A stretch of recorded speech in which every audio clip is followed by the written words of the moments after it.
kauban sa mayor's office request sila nga mag-conduct o gamay utanaw sa dagat o sa reef nato din o maadyo ba kahimtang o dili ba. So party na pod manang naito nga Feed the Fish show aron makaibaw ta og gabahin ng istorya sa usa ka isda na magdawalan og bay tungod sa atong mga binuhatan. So paminaw mo tanan ha. Oh, kaning mga artista onda ila-ila ni kahuman. Okay? Okay. So mas siguro manglingkod mo diha. Okay ra mo? Okay, lingkod lang tayo makakita man mo, magawas na sila dakang taon. No? Kaya ron di mo maglisod. Okay. So Abe, paglingkod ko na tanan be, anong sugdan na to be? Okay. Pwede basta maglingkod o maghilom ra.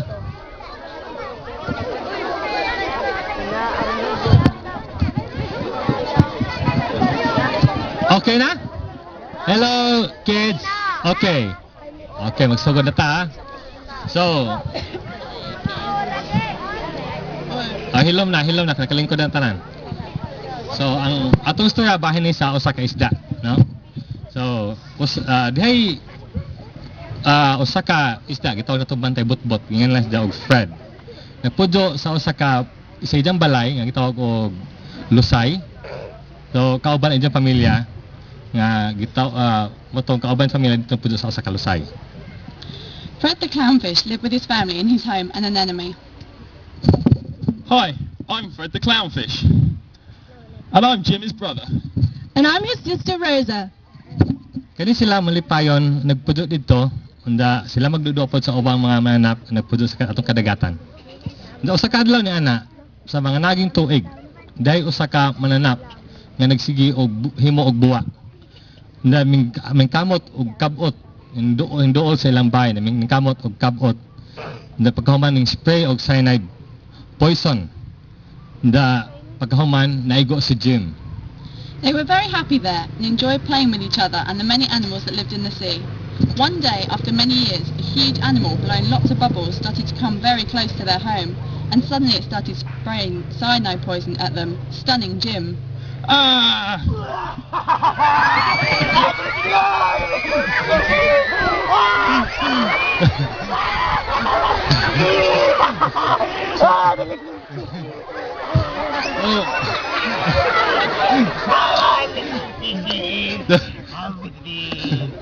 So pagkahuman ni ini, kaning dakong mananap, gikuha si Jim unda gida. Da pagkahuman kaning kamot og tabang si Fred ug si Rosa ni Jack. And then the huge animal grabbed him and took him away. Fred and Rosa tried to help him. Jim! Pero ang dako nga kamot, no? Nganing kamot og kabot. Ning kwan pagkabot nila sila kay nga hadlopan na ningkamo sila og tago dito sa usa ka bato ug pila ka oras. Pagkahuman niya na kay mo sa nahimo ning uli na lamang sila na pag-abot na dito si Jim nawa na. But the huge hand tried to grab them as well, so they swam away as fast as they could and hid under a rock for several hours. When they eventually returned home, Jim was gone. It's taken Jim!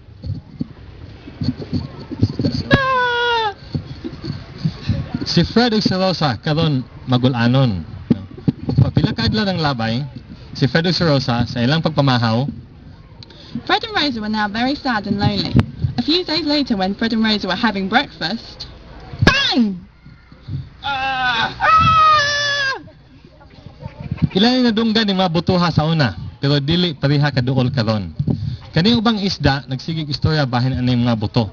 Nda gisultihan si Fred ug si Rosa nga kani kuno gitawag nato og dynamite bombs, di mga dinamita nga gigamit sa mga tao. Kaning dinamita makadaot sa aton tanggapa mga puyanan sa mga isda o magapatay pod sa ubang mga mananap nga nagpudyo niini. They had heard these bangs before, but never so close. The other fish talked about these explosions and told Fred and Rosa that they were dynamite bombs used by humans. Dynamite bombs destroy fish homes and kill many animals. We've got to get out of here! Si Fred ug si Rosa karon nangahadlok na sila. Kay kaning mga butuha tungod ani mga butuha. Hindi sila pagbidya sa ilang balay nga lusay. Unja hintago sila pagkahuman niya na. Fred and Rosa were very scared by these bangs and decided to leave their anemone to go and hide. Oh, we have to get out of here!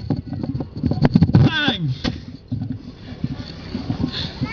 Rosa, I can't see anything. Where are you? Rosa! Pagkawa sa lubog, nakita sila nga si Rosa namatay na, naigo sa dinamita. So mimbalik si Jim, si Fred dito sa idang bay nga lusay. As the dust began to settle, he saw that Rosa had been killed by the dynamite bomb. He returned alone to his anemone home. Oh. Pagkahuman ini, ang bahay ni Fred nga usa ka lusay, nga usa pod ni ka mananap, naguba na kay tungod sa usa ka angkla nga gitagak gikan sa usa ka bangka des babaw.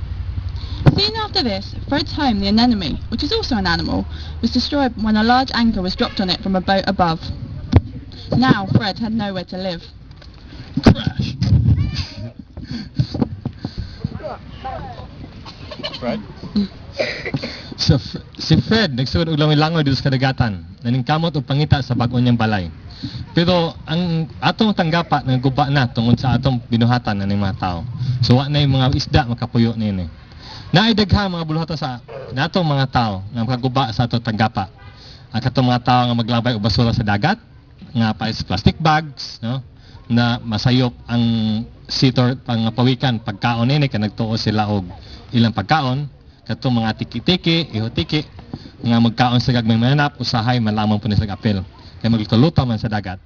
Napay panahon pod na mga tao maglakaw-lakaw sa atong tanggapa unda kani makulas pagkahuman makaguba sa ilang mga pipinaanan. O kani pod ang ilang pipinaanan usa pa ni ka mananap. Napoy ubang mga tao nga mahilig mamunit og nindot nga mga bagaw sa shell kay kolektahon. So kani pod usa pa ni kabalay sa ubang mananap pareha sa kaning mga bakukang, no? So kani ubang ato pangista nga paagi pareha ng buso, kaning pag-spray og cyanide poison, kaning paglabog og dinamita, makahimo og kadaotan sa atong reef na kanipod makapatay sa atong tanggapa og ubang mga mananap nga nagpudyo niini. Fred went swimming around the sea for a long time looking for a new home, but much of the reef had been destroyed by the activities of people, so no animals could live there. There are many things people do that can damage the reef. People throw their waste, like plastic bags, into the sea. Plastic bags can kill turtles who accidentally eat them and can hurt whale sharks who feed on small creatures floating in the sea. People also trample on the corals when they walk in the sea. This kills the corals, which are also animals. People like to collect pretty seashells, but these are animals' homes too. Taking the shells can kill the animals. Some fishing methods such as hookah, cyanide poison and dynamite can all cause damage and death to the reef and its creatures. Sa ilang pagbiyahe, si Fred nakaila-ila og usa ka umang nga si Harry. On his journey, Fred met a hermit crab called Harry. Hi, my name is Harry.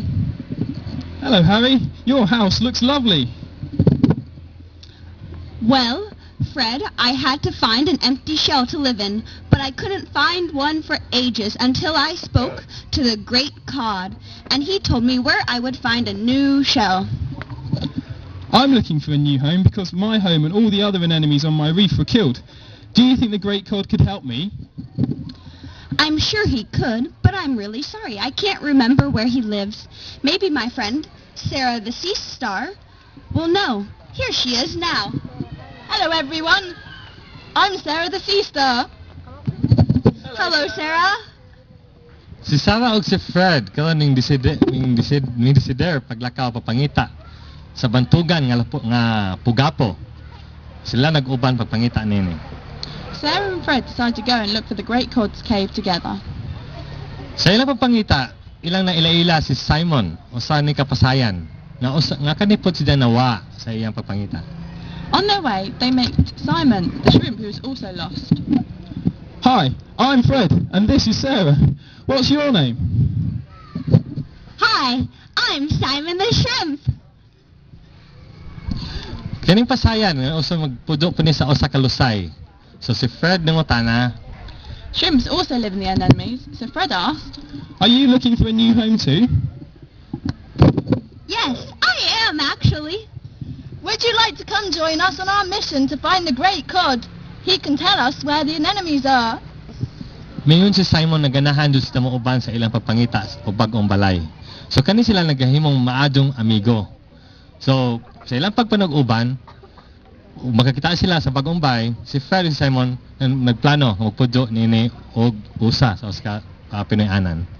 Simon said he'd love to, and during their journey, they all became great friends, and they decided that when they found a new enemy, Fred and Simon would live in it together. Daghang mga adlaw nga ilang gibuhat pagbiyahe, pagpangita sa ilang tanggapa. Ngabot sila og mga laong nga parties kadagatan. Sa ilang pagbiyahe ilang naila-ila si Sylvester. Usan ni siya kaod sa dagat. Now, kanipod sila nawalan po og balay. They spent many days travelling across the reef to the deep parts of the ocean. During this time, they meet Sylvester the sea slug, who was also without a home. Hi, I'm Sylvester the sea slug. My home has been eaten by a crown of thorns sea star. Ugh, those nasty creatures give us sea stars a bad name.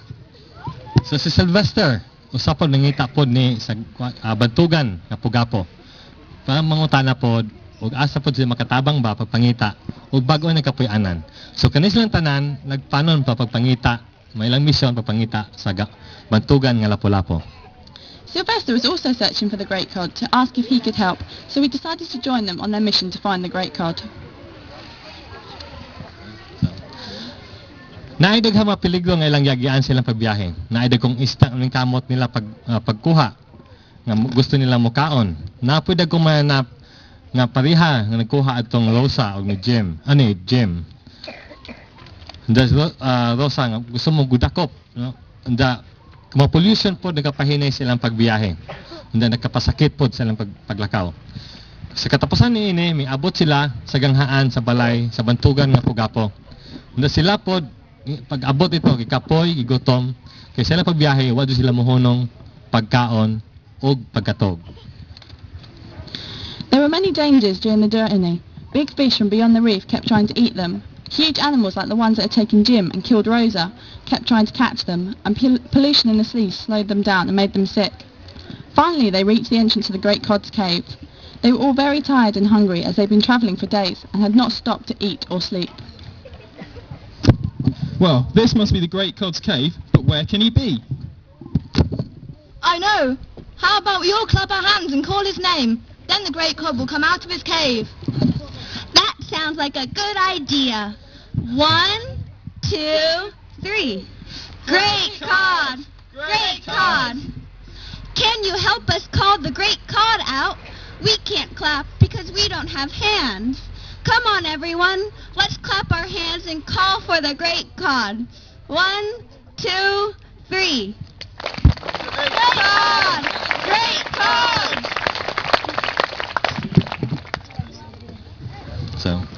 So pagkahuman ato ning gawas ang bantugan nga Lapu-Lapu. Sidya tiguang nakaadyo og daghang nakamauhan. Kay sidya nabuhi na og pipila na katuig. Out came the great cod. He was a wise old fish who'd been alive for many, many years. Hello, little fishes! What can I do for you? So si Fred ning dool pero gamay na gamay kahadlok. Kaya ang dako nga Lapu-Lapu, ang bantugan Lapu-Lapu, dali ra mong kaon ni Fred ug tibuok. Pwede himo na paniud to. Fred came forward, but he was a little frightened as the great cod was huge and could have very easily eaten him whole. Don't be afraid, little fishes. What can I do for you? Well, actually, Great Cod, it's a long story. So si Fred misulti sa istorya bahin sa pagkawa sa idang balay o sa idang pamilya. Ug uban pang mga istorya sa ilang pagbiyahe, sa ilang panag-uban. Karon ang bantugan nga Lapu-Lapu na hilom ug diningkamot pagpaminaw sa istorya ni Fred. Fred told Great Cod the sad story about his home and his family and the stories about his new travelling companions. Great Cod went very silent and listened carefully to Fred and his story. That's a very sad story, young Fred, but I think I can help you. There is a fish haven known as a sanctuary in the sea, or protected area, where no humans can go. You would be welcome to go there and find a new home. Oh, thank you, Great Cod. That sounds like just what we're looking for. So pagkahuman niya to, sila namangita na sa sanctuaryo. So pag-abot nila sa boundary, sa tunghaan, sa sanctuary, natinga sila kikita sila gandaghan ng isda na nagpudyo dito. Straight away, they set off towards the sanctuary.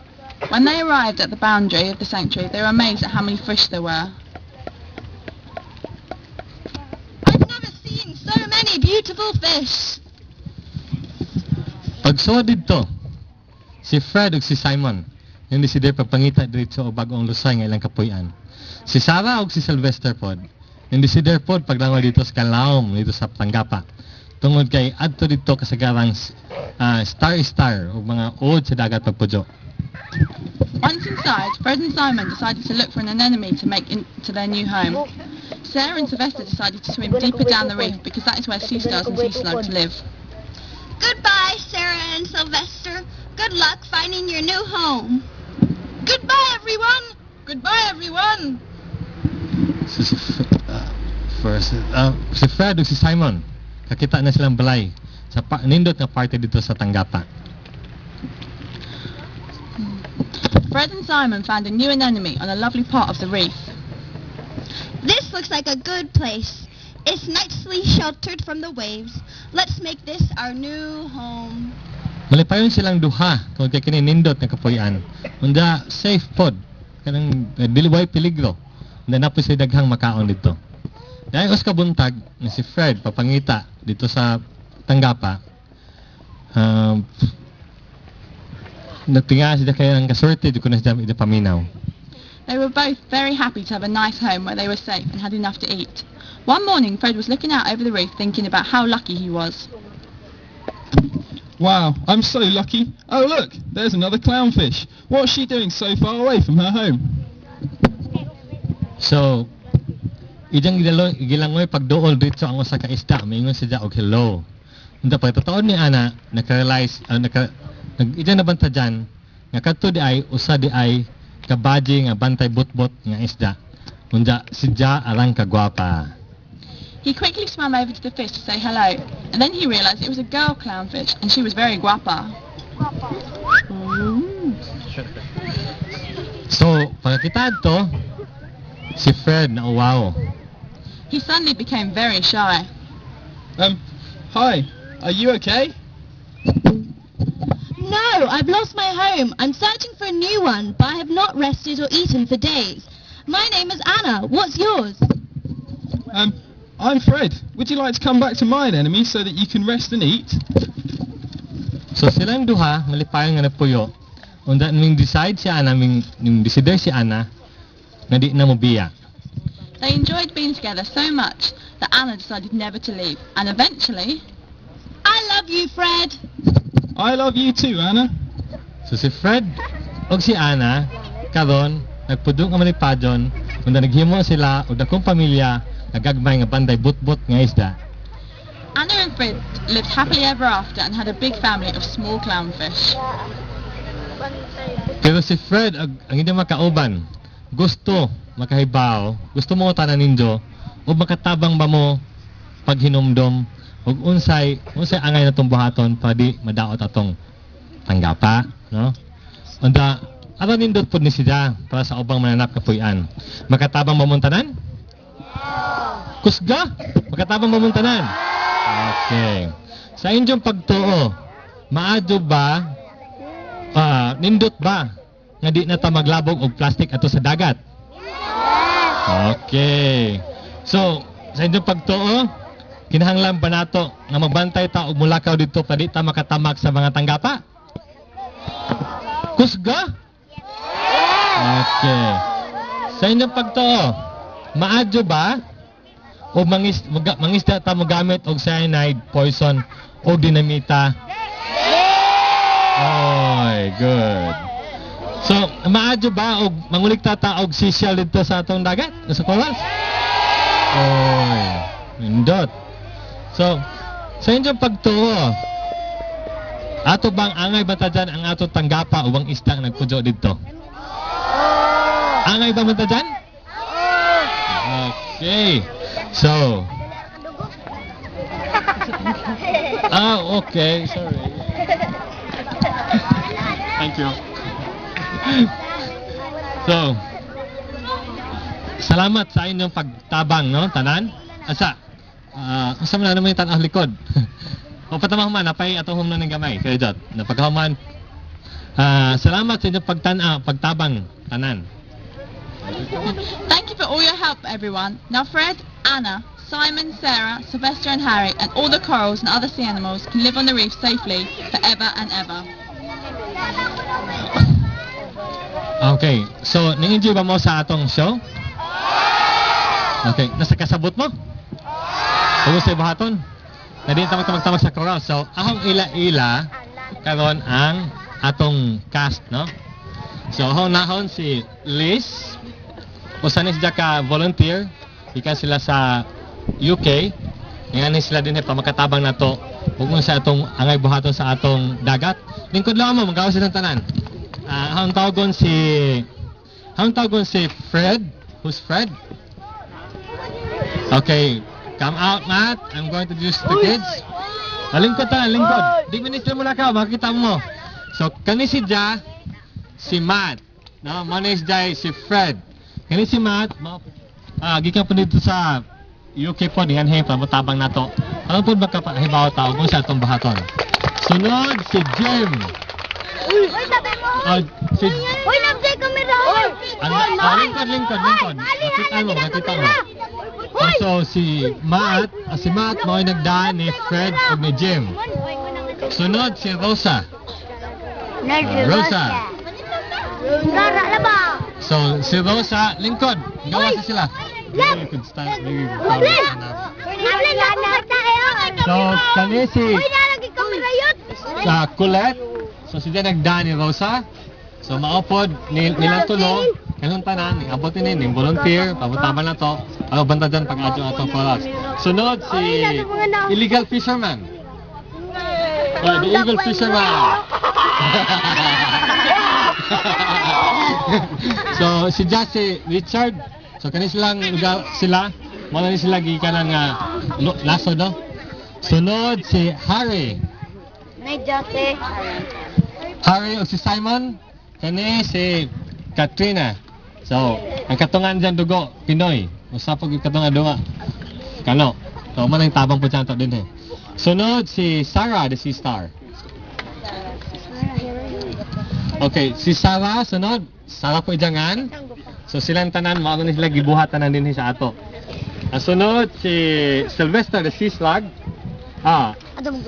Sunod, si The Great Cod. Ang batugang lapo-lapo. Katutiguang ba? Si Jeremy. Okay? O ja, si Anna the Fish. Who's Anna the Fish? That's Colette. So, si Anna o si Rosa sa Colette nga.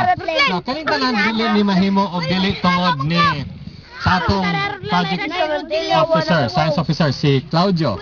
I want to show you Claudio. Hoy, makuha sa video. Claudio. Naiwag na ni Aldir. Si Claudio, may usa contact sa ato ni Ma'am Josie.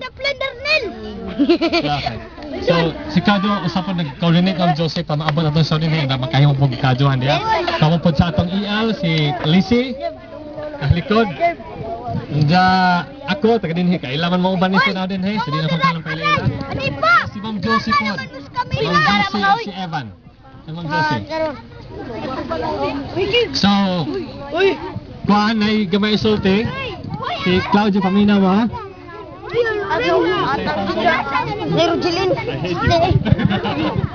Hello, my little friends. Thank you very much.